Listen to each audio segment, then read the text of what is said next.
Yo etiefo Erade Shiro na Erade no kese dia meje so original Papa Fire. Na anu no mene sofu panin bi ehia wo ha na entwetwe nsam wa akoso nkomhya akoso ene abrantie bi a ne din de Avram ba Moshe a waka nsam bebre afa Yesu. Mene papa kasa ye no kasa mbere sem se ye pane ye ne hia obesan aboyin chirem ode mbeko Bible na ye wu senti a kasa abrantie no nyame na afre na oye nyame nimpa. Bishop. Yes, sir. Nyame enshirem. Medasi. Na nyame yakashie. Amen. Na ano no. Efidi so aneja ye no hia ye no didi nkoma fa efense nyoma ekoso e wo man mu. Yeah. Any abrantie be ne din de Avram ben Moshe. Awaka say Jesus ni wo. Na Jesus kwa to me bi eni ne mo. Wo kura wo ka say nyame na afre no. Na abrantie ne de fre nyame. But wo kam asamadwum ye nya eno na ndem ne me kriwi buwura ufia ye pese ye do esuko e wasem no efa Avram ben Moshe enu ti na ya be ne dase na me isira na nyame tishira afefo ene atiefo nyina enokre amen me kan se Avram ben Moshe Avram ben Moshe ofri nyanko ofri nyame na asuma on say na wokasa asumafo no omo ye different. Okay. Ba na bibiri nim. Se nyame suma obi a o ye different. Eno ntina me say ablante no nyame na afre. Okay. Nyame fere obi a sade me hu ablante no. Ensem na o kekan. Ensem pa kese a o kekan enafo. Anje se do o kola. Nesa woni sa ofre na untimi nkasa asem. Yes. It's a calling. You're calling. It's Avram then a calling a offer. Your friend and on I na menti minianum a defo ni asofo ni bi abase. See a challenge ablantian. I didn't know was a challenge no. Did it cause in a minio? They toss me no see you Yamakra was all. So abosom. Or abosom. So Yamibio. That's right. Into a sarcas in Yamu and to Anokla or good Sanford abosom to or Jidise. Yamibio. Okay. But what's the years to Christu in the hall? Na to me could I mean that to me crane in the moon. I can make a trim say a no crack. Hey, saying, so you're soft. I mean, as of we are so for a wolf cohesion. Not me, said unto us ye. I better want to my see because as some now may come soon when them was him. Okay. Until when them would dear no one car better as here. Okay. But soon no one now intimate as here. And winter what baby be or moon to maintain Ulana say. Okay. I was so much I say. Because your papa can sing be. Say to assess ever. Papa wine. Your papa Jesus Christ. I never pay you ya no gas on way I was also furnish. And I make a child say, the Abranti and a can. A you soon was someone ever on them. Okay. Your papa Jesus Christ to catch the say. A million Bible query we ya. Better the query. A million and time never ban 10 times the money we. A big crowd and be fed for a different for Baba, our former Huasam so then for Baba, or Combaba Miamia, Yatu or Pony Apostle. Bible. I say, okay, Bible. As my make no Bible, Matthew chapter 24, or can verse 1, or the can feel 24 o'clock, and some of what the doors. And yet, I say, yes, Christ, God's member say, BBC and a pleasant be by motor car in the a soldier for the so ambulance near the home. And if you have beside you, say, Papa, and then a bear oban. And the Riasia we and one century. And was say, Nippa be bleeding, Dimba because a mini Christian. And go for baby because a man and tsunami my tsunami, you bet to a corn or cosem. Our former was a mass or then for but won't call and so bad the thing, or can't say beyond you now and Colaba. Akura person no nyesika ese ne papa because ne papa ensi abronsa no be si abronsa za to 10 to kwamba so no be fa nto yesaka wa bi kro no won fa ho because enyame asema aba nti wa we na o ye didi ni a na wa teach u ba yi na wo ba nim nyame asem esa entam ya yewom o sofo ni nyame asem entam ya yewom a o mba mixe nti ama sofo ni bebre mixe edifo ni bebre mixe okay because ye hunu papa no ne se di osite okay owie no okonu okosem se atibi se kro bebre akokon yeah esipa o ya sate asase wo so ama bebre asase a wo so ya sate koma ba mia kom de ne enya agroga na afọ kra bi su da ho se kom da ho de wo that's right o te ase ye wie ni nyina no wie no se nipa beka busunsem ka nipa beka bususem 2 Timothy chapter 3 verse number 1 ti aso kan ho o se mlen be ko bia beble do anu bedo odo anu bedo bebre do anu bedo okay nipa bebre beka se do nyankopon batie no ye nunu wi a wase nipa be ya mpefo sika nibrefo ahantanfo awofo mo asema so odenfo anwoaboafo owie no se nipa be ebususem kafo enti enkom se na nyankopon de ato ho e wo se eye ho okay enti na se mete wase a nyame asenkom bi ato nyame asem bi aba asem bi fa nyame aba entam ne be ba sankofo we nyina be ba yembre no ekofo bi be ba nanse bla last ya check akra o take FM si ayi nu mercury FM ayi nu mercury first na omo ya brepo junction ba se si ade na me say brother penny ye odifo Ebenezada ko ya don koto yin nti na wa ko nu mercury sata ma na mercury no akwa bi ba so no ne honkonko no ono na ni nyankopon ba ade ba asase wi esu ebisa quotation kro ndimi ni to body ana nam to na honkonko no enti quotation me ka Bible no tum si amese bo eno ntime mo na honkonko na wa ngasa wa bon no be so kire se ye wie na mbisa anse he ba na ofiri no obo ba bi ofiri na mse wo yere osen han wa wo sen wo so wa wunum ena mse honkonko na ho ye ode Holy Ghost pa na anointing ho ye ode sei o honkonko na ho ye ode sa honkonko no gwa to paje o mi da e kire se asem na Yesu kaye nyame asem na baaye no enu bi na esebe o ti ase Abraham ben Mosi aba Abraham ben Mosi o se Yesu ni o na tu ni tu ni kura enya aduma o ma ne yode nyame de ade ndina ma ne yode because ye nyame asem na waka na twa se bem ye kofa ma be ba so me kan kwase asem anga bo ka fo na ba dabi edifo na kasa menfa wo su be papa no na salutu sa menfa no nye example ya ka tren so onyi ne ba bi mra no me kan kwase asem tire Yesu obeyi ne ba ba dabi onye onyi ne ba ma ene nyame adom akofa kwase bi ba no kan kwase asem se de be ya nyame asem na o kan ya ya kwase afo asem no e ba na bra ben mo se ka wo bu afu adentina bu afu Bible ko o kan quotation bi no say non poison Mark chapter 15 verse 16 or say because mobeka kasafofro na samonu mo de boni bi kula nyom hwe and okofa poison ba so for be no poison on said the quotation ba so prove it say Bible na agase wo me de boni kula nyawe nto no so say so beji Yesu edi say to me no kan ya ne kola dia ono so no poison DDT na we so be wu an so better na so ansa no ono abedi Yesu Kristo ono no per evidence and evidence no ma me ma obi evidence ni bi na ma Yesu Kristo here fasting wie Matthew chapter 4 verse number 1 and different me kira okay me tie am ma what say bonsam ko ne ntense so so ye nyankopon ba ene e da no obo pa no Yesu da na e bon pa no na wanane Yesu ka tsense film so say time frime so say time eni abodo nku na nipa nam so obetena se wanyira wo e do sa ko be foforo no sa ko kutu another quotation ya kira se so to free so kra be hefo mu a ya no he no din ko gina Jerusalem abonte abon santen so that's right sanse na bla bo no che enu be bia e no sa de okọ yi ya fle ho asole dem osu be nkwa na asole dem so mo na ni nsuo nsam ye he Yesu kra e do be bi no Yesu kra nkofo na di na tika so mo pensentere ne bi ta che nkofo na ka so mo pensentere no mo di Yesu achi no kan to aso Yesu da na pan o da na nsuo ni nsan no wa nane enkofo na na di Yesu achi no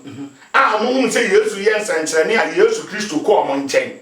ena Yesu ni omo kasa na omo kasa papa yen senkyerene se de na no da na e ni pa no numa na ye bebiri a ye didi ye no yen senkyerene bio se de be ye Yesu ka ton senkyerene e ho ni se mewu na ne nansa so me de mesore sa no ni na waka gunchen ba to be ma de ye no se bra na be ye na no so bi se tam omo ko so mpensenkyerene Yesu ye wanye two bonsam so called in church to home very from because he actually said you better cry about for was film so called Satan.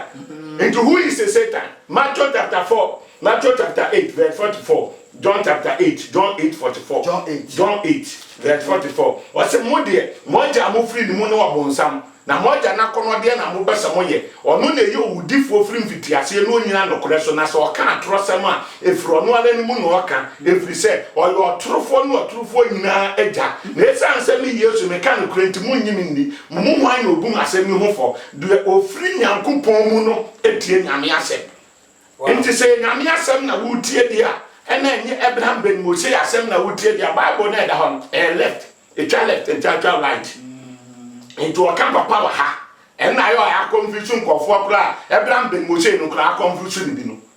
a confusion no say identity na Bible ne can say wa no say can say wa Bible na da ho no your King James version ho obekọ na wa asem kan your ASV Esro said no so e bi asem ba ko good news and I will good news and ni na ka ho but Esro said obi atro ti the mark tro wa ha and yes and Isaiah e tro wa ha okay Inti Isaiah amreso no tieti ebe hu di nyame ye no kotro bibi a exesa adonfo afamasi bi free TV so anaso makofa news bi na UTV for so akofa bi no mo wi am be ko na asempa for so akofa bi they say asem no so said obi aka no so obi an the topic obi an the topic into kan Bible do na bia o se mo bompa ya mamo bompa gidigidi sa abosomsom for ba o kan Bible so ba bia no aka tro so bompa ya tie mo de ndende men do bo se na fa na pempe fo eno nti Yesu bai no obompa ya ma kan Bible say na Yesu hu fifire ne dane ti se moja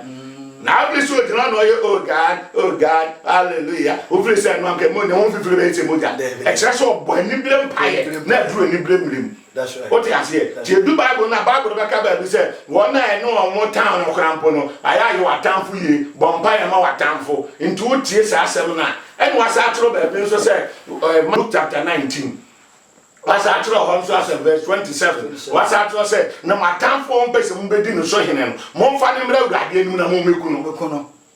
O dia say, dia asem na akoka kire urade am na ku obi.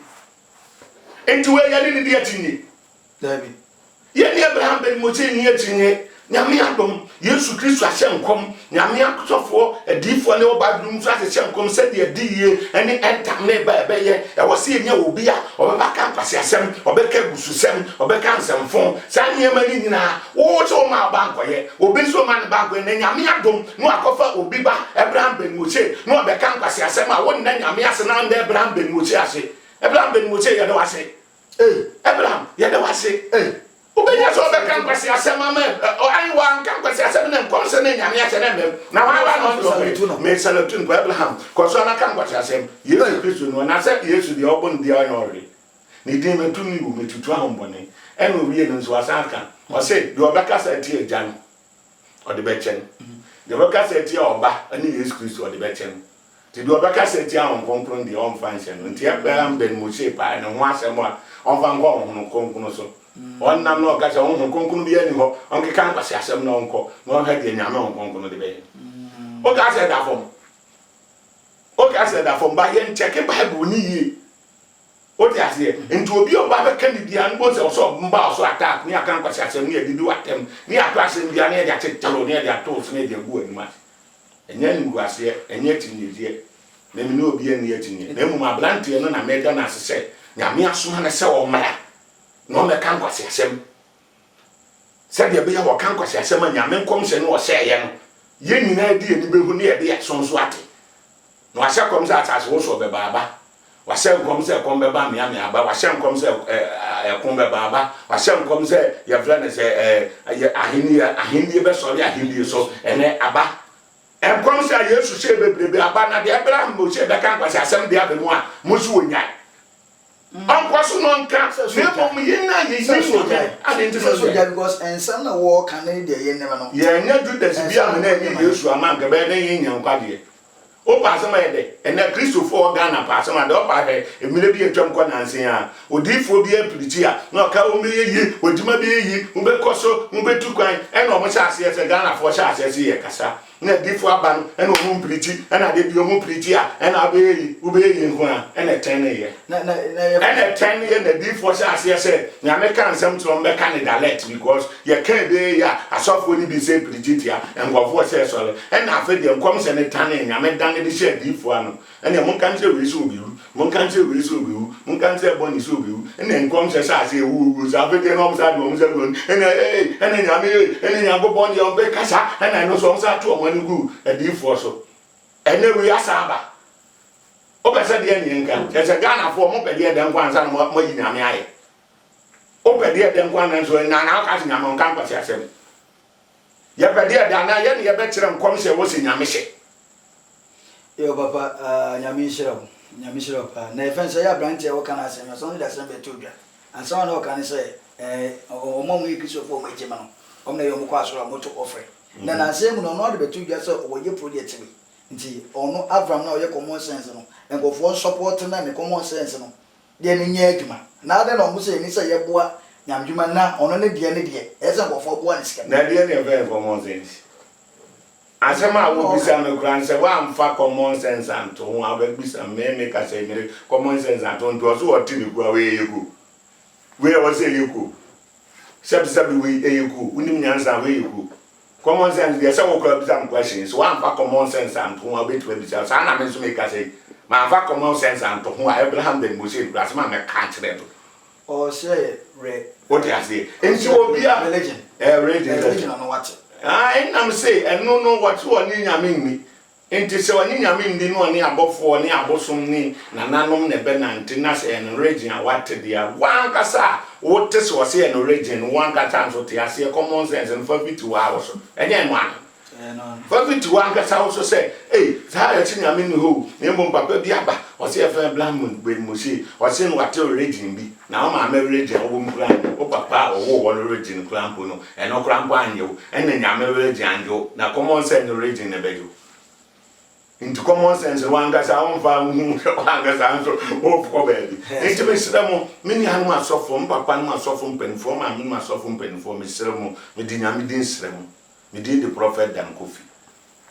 the no officer of House of Better Ministries International me di nyame din sremo me sremo abrante munyan mumo bi anka sentian me ofrem sem ne mediate nyame ne ne etinye because Bible say ye no one engine di no ntwiko ni akoroda no no Abraham no dinu say no ekotu because akwa bi man Bible akwa bi ka kire ne say menim papa ne din o sofo o ka kire ne say on din nsuo no onso ye on Kofi Adman na eto e no ka kire papa ne say wo say onim Bible anka wo kra on fa nsuo say enso because wa kire say me ye nsuo yi tin ya na to one we need me wani wakoyi quotation si atro sento mo yi ba bi e bone na nko a e na e can because enkofu bi eguga na nimu a omo no ma keka tokuru me bi nko asori e bi nim nyame obi okro bom kai kakra na se nyema mu ye den a ofi se nyame mpe na se mti wate ada obi kron so adi ampa bo ene mpe nfo ni bi do omo no so akeka nsem kra tie nyame ni nyame nkrofo obu ha obi nkom se wo se na enye ne de to be sem koma enye ni de ntien ya so solid ya papa because ofri se papa wo ta party fo wo yati eno nti na maga na ye yi at 31st night no omo se nkom se bi aba obi atoto ne de manen nkom se be na aba nti nkom se na aba no enye obi de because na party wo yati kom se na aba nso ni obi de because wo na party wo yati nti o se obi ade ne pe e kasa bi onu ane bo asese bo che de ope no keka nkwase asem eno nti ayi yi wo Ghana nenso se wo fa nyame asem a nka abun se wo se me gina kire na me hwe de ekoso no se efiri nyame ana efiri bonsa mpacho obi an share program ke se wi emfa mai share program no fa mai wait ma by YouTube ne so and also o subscribe wa Pasdan TV o subscribe o Pasdan TV o subscribe o Pasdan TV o be un program on YouTube ti wait ma subscribe na IFM open my number 0244 86 79 79 28 28 024 0244 86 86 79 79 28. 28. God bless you. Nyame shiro na nyame yakase abapa ndede program hana yedebesi atiefo nyame shiro na nyame yakase desende basanso esia medende original Papa Fire.